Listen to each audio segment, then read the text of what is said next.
Hello and welcome to the Bold Leadership Story Show, where we talk about experiences shaping exceptional lives. And in this episode, I am so very excited. I have Mr. John North from Australia. You're in Sydney now, right? Yep, correct. It's about This 20 is years. so amazing with the technology. It's like you're next door. This is crazy. Yeah, exactly. Yeah. This is amazing. So, and I interviewed, actually, John asked me to interview on his podcast about 8 years ago or so. And I was looking it up trying to find it. I was like, oh, yeah, a long time ago, but I always spot you kicking around. So we've had a long-term relationship, but we haven't spoken to each other. Right. You know, I've kept in touch. I've kept track of you. I can see you with what you're doing, and you've just exploded. Your business has taken off. You've been helping thousands of entrepreneurs with what you do. You've written 8 books now? Been on a bestseller list, and bestseller for Amazon, bestseller for Wall Street Journal, bestseller for USA Today. It's just the accolades and the awards are just incredible, and you've done so much for the entrepreneur, the little guy. Yep. And helping them to publish their first book and their second and their third, and coming up with ways to make those jobs easier and more efficient and faster and more effective. So it's really catching up with you here is really an honor for me, because of all the stuff you've done. And but what I'm interested in this story, because anybody, we can go online. Like I can share right now. I'll share my screen that has your story on it. This is your johnnorth.com, right? And so we've got your story here, and you can go bestseller account. I keep changing my sites. The other day. It's tough keeping up with all this, but you go on there and look at all his books and look at everything that he's been doing, and you'll see that John North is a tremendous resource. Who's your ideal client now, John? Usually the busy entrepreneurs, so the people who've got some big ideas, they've got some sort of business behind them, take some risks really, and we can find sort of ways to kind of really fast track them. So a lot of people kind of want to go slow sometimes, and we sort of say, let's fast track this and try to get something happening quickly. Right. And so it's all about execution and implementation, because I think that's the biggest problem with entrepreneurs we find all the time is they want to do a book, and then 2 weeks later going, well, you just need to get us one line of text, and you're not doing it. So it's because they get stumbled or they get scared, or I don't know what it is, but they don't execute. And so that's that execution phase. And if we can get that phase with them and get them engaged to do that, then we can get them going very fast. But that's the piece that we sort of like when you look at clients and criteria. It's like, will you go with the flow? Will you do what you're told? Like, can you be a good client? Because we have to train them to be a good client. Like, sure, and have to train them on project management and all that sort of stuff. Because we find that most entrepreneurs aren't really in that area. Like they just jump around and they're sort of hire experts, and nothing really happens because they're not managing it properly.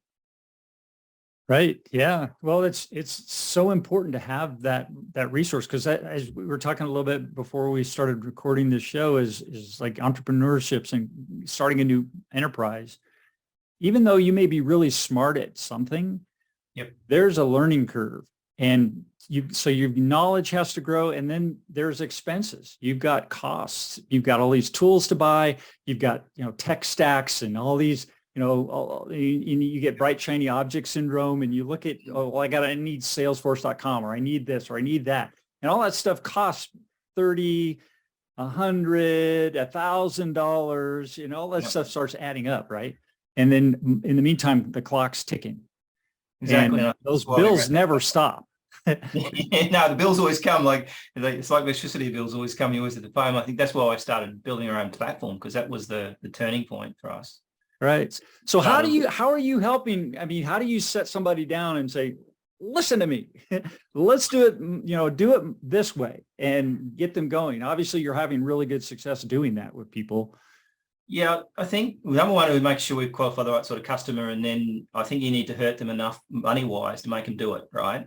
So if they're not spending a lot of money, you spend $100 on a product and you never go back to it, then there's no incentive. So they need to be financially invested in it. Right. But at the same time, I always look at quick wins. So the first thing we want to do is out of the gate, do something really simple and get a quick win rather than try to build something for 3 to 6 months that zaps your energy. Mm-hmm. What can we do in a week? What can we roll out in a week and test it in small cases rather than build a website. Some people I've spoken to still to this day don't really have a website. Build a website, make an offer, test to the market, see if you can actually sell it. And we say to our customers, if you can sell a $500 product to 10 people, right, that's basically your knowledge, let's say, or something like that, if you can't do that, you may as well not bother doing all that other stuff until you can do that. Mm-hmm. Because if you can't actually sell that thing to someone with a limited amount of information, that you've got a problem, right? And I find that most people struggle with that. Yet that's what they're going to discover down the track is they've built this elaborate website and products and service and film all these videos, create all these courses, and no one joins its crickets because they didn't actually answer the fundamental question was, can I sell this thing?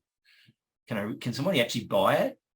And then systemize it in terms of rolling it out. That's the next stage of that. So that's why I built my platform, because we've got frustrated with the whole, let's have 7, 8, 9 apps to run the business, and they all don't talk to each other properly, and it's a mess. So just sort of have that automation. And so a wise man once told me, if you're high tech, go high touch. If you're high touch, go high tech. Tom Peters. Yeah. And I don't know whether that book. We're aging ourselves.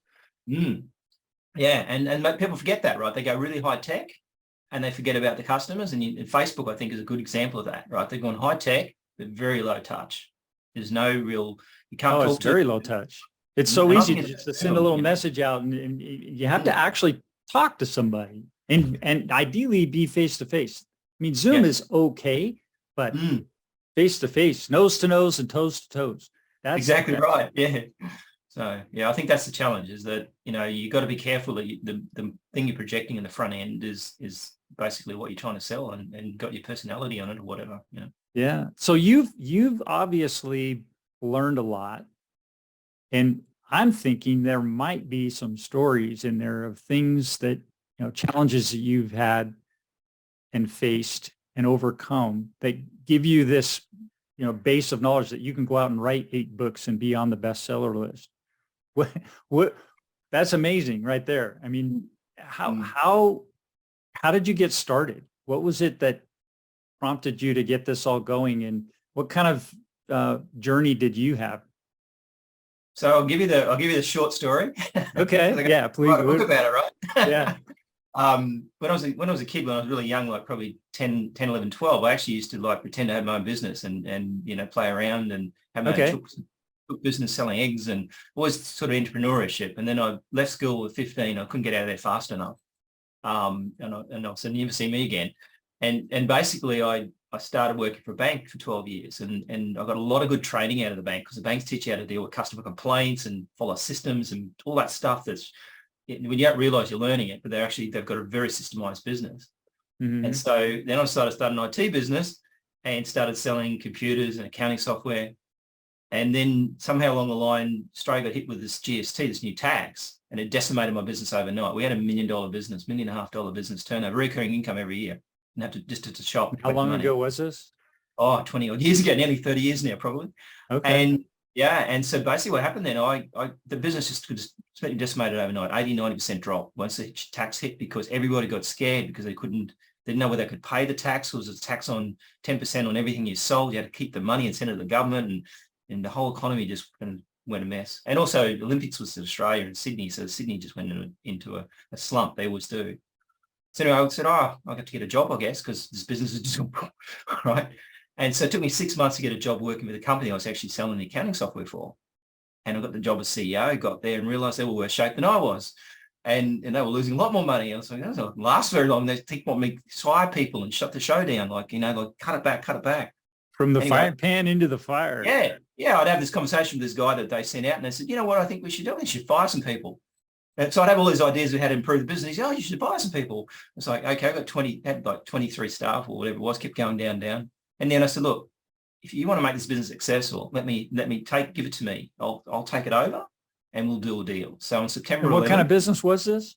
Accounting software. So they had okay.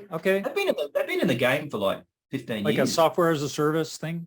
No accounting, just physical desktop-based, the old Okay. Windows and DOS-based accounting as Ah, well. wow. Okay. I'm looking old now.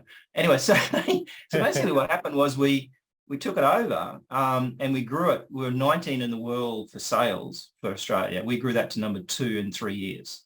So we went to the number 2. We couldn't never beat number 1, but we got to number 2 in the world and turned that whole thing around into a profitable business. We had potentially about $5 million a year turnover by the time we got there.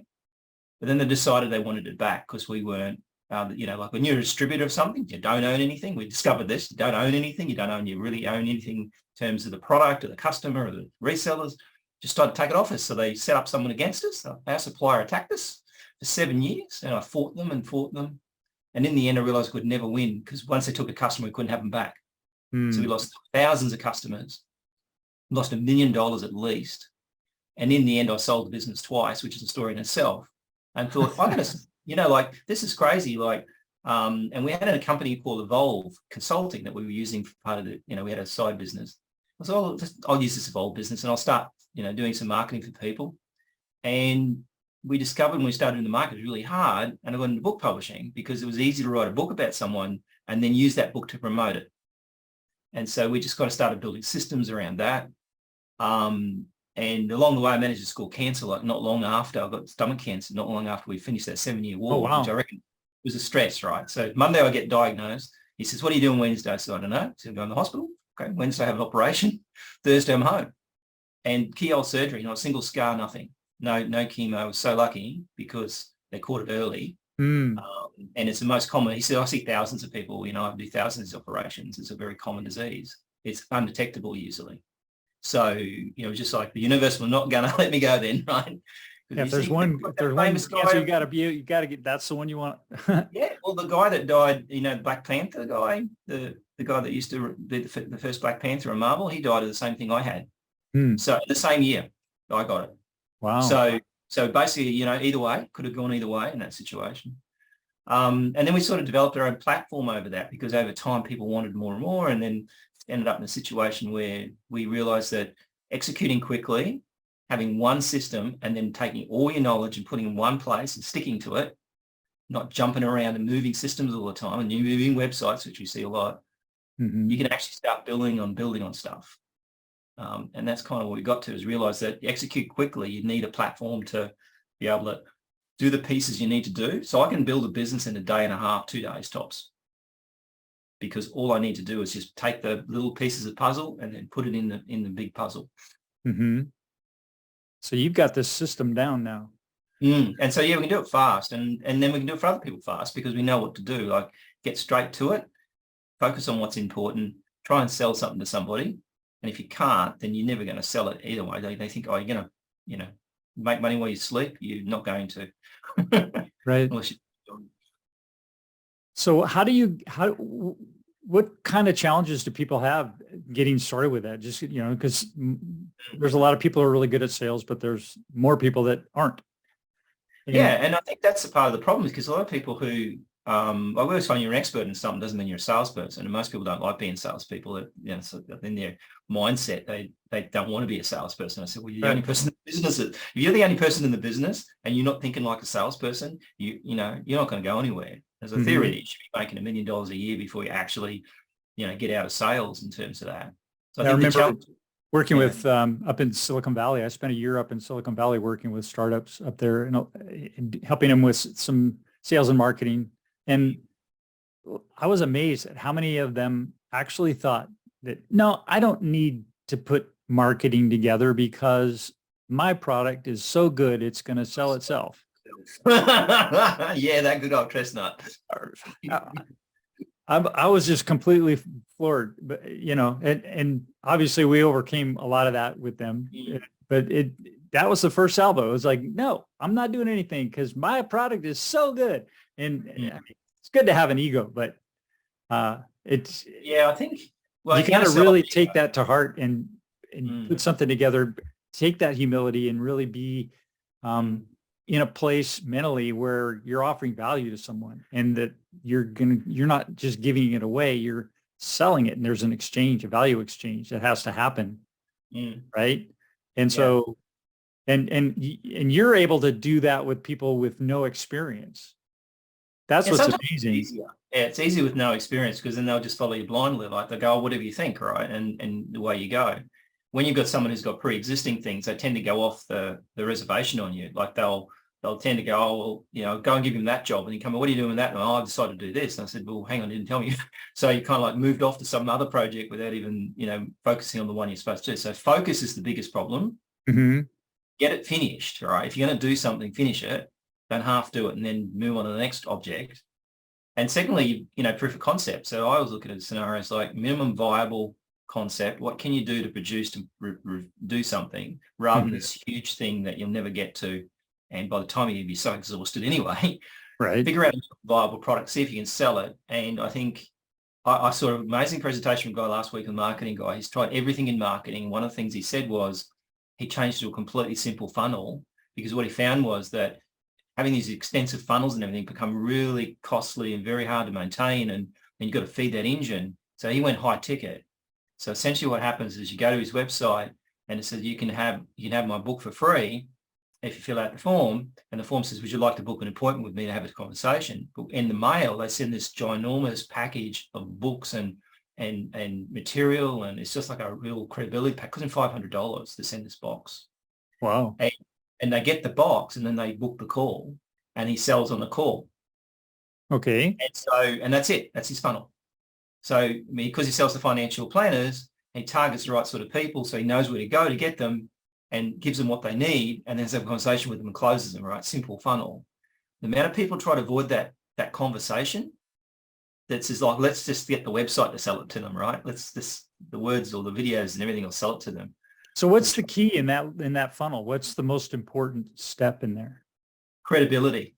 So what happens is that's where the books come in great, because when someone talks to you about a book, like you look at my books, I've written specialist books in specialist areas like podcasting and marketing. They don't ask you whether you know what you're doing. They're asking you how you can help them, how much it's going to cost. That's all they're interested in, right? And so you skip past that whole thing. When you go to the doctor, you don't ask them for their qualifications unless you get worried, right? At that point, you shouldn't be asking because you're asking the qualifications, you've got big trouble, right? But you assume the doctor knows what they're doing, right? You don't ask those questions. And I think that's the thing. He used a whole credibility pack with that, because when they get into the mail, they're so amazed out of it that there's a desire to do business with that person simply because of that credibility piece. And I think that's the piece that people forget about. And if you can leverage that and then find a way to sell, some people don't like face-to-face selling, some people, whatever you do, but if you outsource sales first in your business, you're crazy, because that's the thing that'll go to fall apart the fastest. Yeah, you got to learn.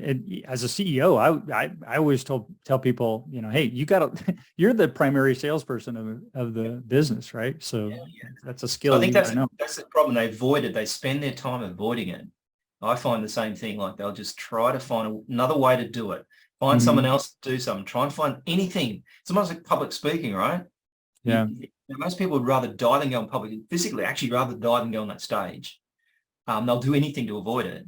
Yet if they actually went on stage, it probably could turn their life around. So it's almost like you won't do the one thing that will help you. And I think people's mindset about who they are as salespeople, we used to run this course when I was running the accounting software. We put a bunch, 40 accountants in a room, right? So accountants can't sell, they help save themselves, right? They live in the past, right? They're historians, right? They live in the past. It's all about psychoanalyzing shit. And so basically, and they're risk averse.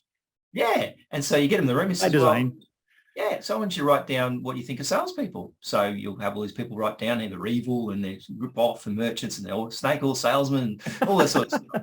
And then they'll go, okay, no worries. And it's like one or two people in the room say, oh, they're great, excellent, here we go. So you've got this small segment of the statement that's actually figured it out. So I said, what you just wrote down is what you believe about salespeople. You also believe about yourself when you try and sell.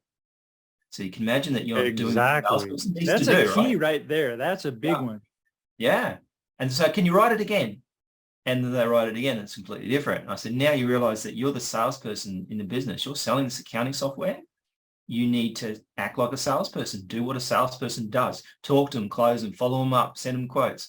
Do all that stuff that you have to do to make a sale. And you can't skip steps.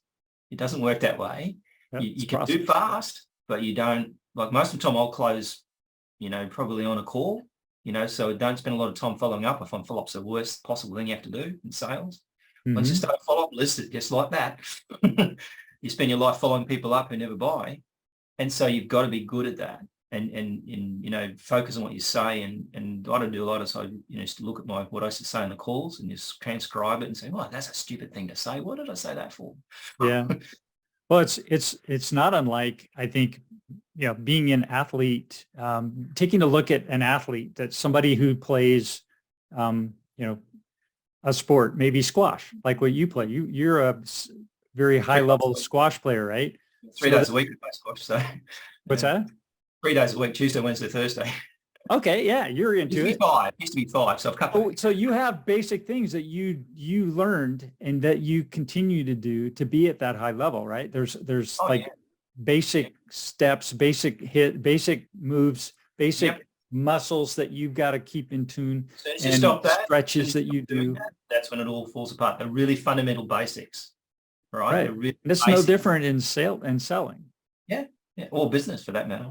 Or yeah. So, all right, cool. So, there's so much more that I wanted to talk to you about, but we're running up against the clock. I have one more question that I ask everybody that comes on the show.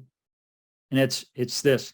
It's looking at your entire life and looking back, what was the boldest leadership decision that you made and what were the consequences?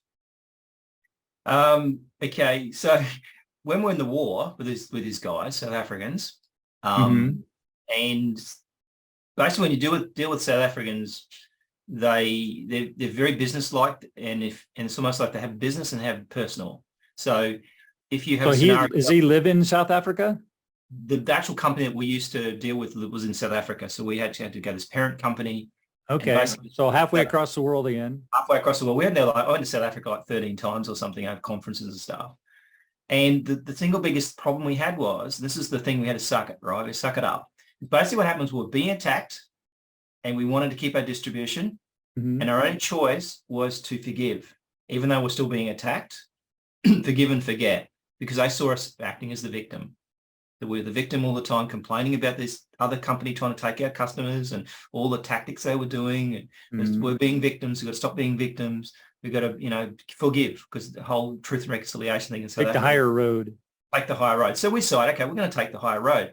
It was all part of a plan for 12 months to survive so we can move to the next level. We knew we'd never achieve the targets, that we would never walk out of that thing any better than we were. We had to go in, pretend we forgave them, and basically go through that process of basically sucking it up and basically this facade of basically what we had to do to keep our business alive. And it was the best decision we made, because if we had not done it then, we would have been out of business and that we'd had no time to pivot. Because as soon as we tried to pivot, they'd say we were being disloyal, even though they were attacking us. So it was a bizarre scenario, but we had to basically just present this whole strategy, and we pulled it off. They were totally convinced that we would forgive and forget. They were totally convinced. And what did that end up? How did that turn out? What was the result of that? Well, it went from losing $1 million to probably losing $750,000. So it probably saved us $250,000, because we got 12 months of breathing space to play the game. And then be able to come at the other end and have a plan. Because what we didn't realize through that process is, when we're losing business and losing money and cash flow and losing staff, we're in ever decreasing failure rate, right? Eventually there's no point of return. You drop off that cliff and that's it. And the thing is, we didn't even know we were on a cliff. As soon as we realized we're on a cliff, we go, okay, we've got to start coming off this cliff. And so we just basically presented this entire plan. We wrote business plans. We wrote, we went there, we sucked it up, pretended we forgave them, all that stuff, just to get to that 12-month period. It was a nightmare, but we had to do it. There's no option. So that took some chutzpah. Yes, particularly when you had to take a staff member with you as well, and we both were in the game. It was like we're playing a game. We're just playing an acting game. And the other thing with business, it is a theatre, right? It's a movie that you're playing out in front of the customer. Right. And if it's a bad movie, they don't come back for season 2. That's good. It's a good analogy. Yeah. You gotta have a good movie, good entertainment, good outcomes. and everybody show wants to your be stuff. entertaining, right? Be bold, be out there, right? And that's why we actually started this chatbot scenario, like on our website. So if you go to my website, we've done this brain thing now, which we're working on. And the idea is you take all your knowledge, put it in front of it, and you can beat ChatGPT, because what's happening now is you're actually talking to you and your knowledge, not their knowledge, right? And you can have a personality, so it cracks jokes and all sorts of stuff. Oh yeah, I saw that. I was going to show you. I was going to ask you about that just real quick. That was on. That's right here, right? Yes, on all our sites at the moment. Yeah. Can you see that? So I'll click on that. So give us an example. How does that work? What do you do? I don't know. Help me write a book. So if they said, come and say, help me write a book, right? So write a question. Help me write a book. I could spell. Yeah, it's all good. That's probably no. Help me write a book. So it's thinking, and this is you in AI. This is my AI brain, essentially. Taking and only a small percentage of the knowledge. We still haven't trained it as well. Still a toddler. So basically, it's conversational, right? Huh. It's not just you should do this or whatever. So it's not like you put in a script copy. No, I didn't. That responds to this question. This is actual. It's making it up. That it's put together. Making it up on the fly. So it's like, tell me a joke, right? Ask it to tell you a joke, and it'll tell you a joke. Wow. Right. Because what it's doing is we take the information, and then it will actually then turn that into a conversation. So it's almost like you're taking someone, training a little bit of information, it becomes a little loyal employee, right? That's basically pitching you, all right? So why did the computer keep sneezing? Because it had a virus. Okay. Don't worry. I'll catch it from me. I'm a healthy AI. Oh, that's good. That's really good. Yeah. And so we realized that when you have fun with people, you'll get somewhere with them. If they don't have fun, people have no sense of humor, run for cover, because it's not going to be worth a customer for you in the end, right? So I've got a whole Batman series we're running on our LinkedIn at the moment, and it's quite interesting with this whole story-based messaging that we do. Very cool. Someone says, what are you pitching? I said, not pitching anything. We're not pitching anything. And so at the end of it, we say, look, you want to go to the AI and ask it some questions? You want to help us with our battle with Evil Corp and Joker? And it's quite amazing. And they go, okay, so it's all asking is to go ask some questions, right? It's like they can't get over the idea, what are you pitching? What are you trying to sell me? I'm not selling anything. I'm actually just keeping you entertained to get you off the normal mindset of like this boring stuff, like this disrupt you so that you actually think more. I love that, because I'm kind of gotten off of LinkedIn because everybody you talk to, they're all like just pitching you stuff. They don't want to spend the time to get to know you. It's like, no, you're not worth my time. Yeah. It's crazy, but it's like, I'm not doing business with you until I've had a chance to break bread maybe, and, spend some money with you.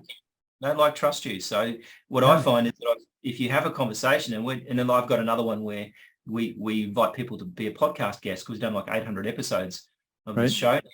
And I say, look, it's all superhero based. Like, it's like, we're going to swing in and talk to you, like, because they've just got a new job or something like that. And tell me right the other, this is amazing, because it's basically all about them and sort of twisting it around superheroes and stuff. And everybody knows the superheroes, right? Yeah. So kind of like, oh, that's amazing. So it got their attention, right? And straight away they go patient, because you've engaged them, right? You've entertained them. It's fun. Yeah. Well, you got to have a little fun. Sure. Oh, that's great.